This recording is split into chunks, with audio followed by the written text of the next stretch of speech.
जय हिंद। आप देख रहे हैं लाइव टाइम्स। मैं हूं आपके साथ पिंकी धनखड़। अगर आपकी सैलरी 7 लाख से 15 लाख रुपए के बीच है तो ये जानकारी आपके लिए बेहद महत्वपूर्ण है, इसलिए इस वीडियो को अंत तक जरूर देखिएगा।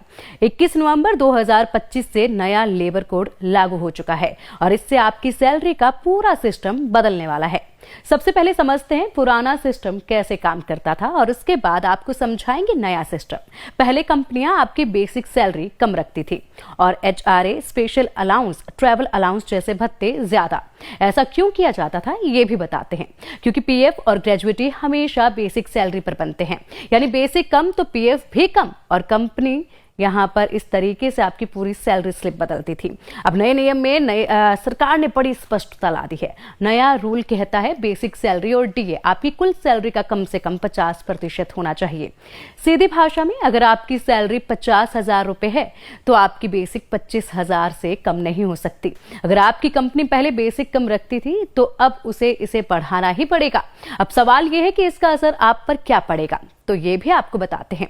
सबसे पहले असर आपके सैलरी पर जो पड़ेगा वो आपके इन हैंड सैलरी पर होगा, यानी कि टेक होम सैलरी पर पड़ेगा।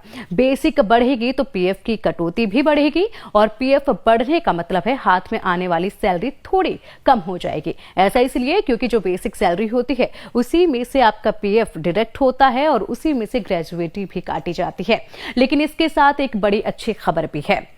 अच्छी खबर ये कि आपका PF पहले से ज्यादा बनेगा, यानी कि आपका भविष्य पहले से ज्यादा सुरक्षित होगा। आपकी ग्रेजुएटी पहले से ज्यादा बनेगी और आपका फ्यूचर पहले से कहीं ज्यादा सिक्योर हो जाएगा। अब बहुत लोग पूछते हैं कि क्या इससे CTC भी बदल जाएगी, तो इसका जवाब भी देते हैं। आपकी CTC में कोई बदलाव नहीं आएगा। जी हाँ, CTC बिल्कुल वही रहेगी, सिर्फ सैलरी का अंदर का ढांचा बदल जाएगा।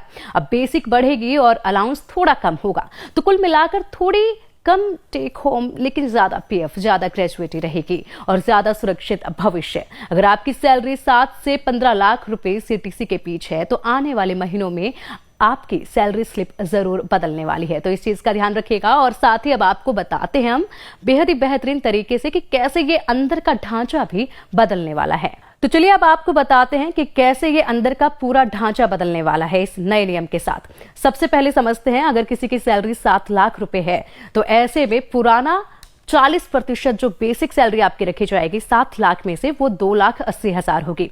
और वहीं अगर बात करी जाए नए नियम के हिसाब से इस सैलरी के बेसिक की तो ये 3,50,000 होगा। इसके बाद पुराने नियम के हिसाब से 40% बेसिक सैलरी में से 12% PF जब आपका घटेगा तो 33,600 यहां पर डिडक्शन होगा और नए नियम के हिसाब से यही डिडक्शन 42,000 हो जाएगा 50% बेसिक के हिसाब से। वहीं ग्रेजुएटी की बात करें तो 4.81% आपकी ग्रेजुएटी 40% बेसिक के हिसाब से यहां पर 13,468 घटेगी और इसी के साथ 50% नए नियम के हिसाब से 16,835 घटेगी, जिसके बाद आपके पुराने नियम के हिसाब से टेक होम सैलरी 6,52,932 बनती है। तो वहीं नए नियम के हिसाब से यानी कि 50% बेसिक रखने के बाद टेक होम सैलरी 6,41,165 हो जाएगी। तो ये बेहद ही आसान तरीका था बताने का कि कितना बदलाव आ रहा है। ऐसे में आपको बिल्कुल भी निराश होने की जरूरत नहीं है। भले ही यहां पर आपकी इन हैंड सैलरी कम हो रही है लेकिन आपका भविष्य सुरक्षित हो रहा है। धन्यवाद।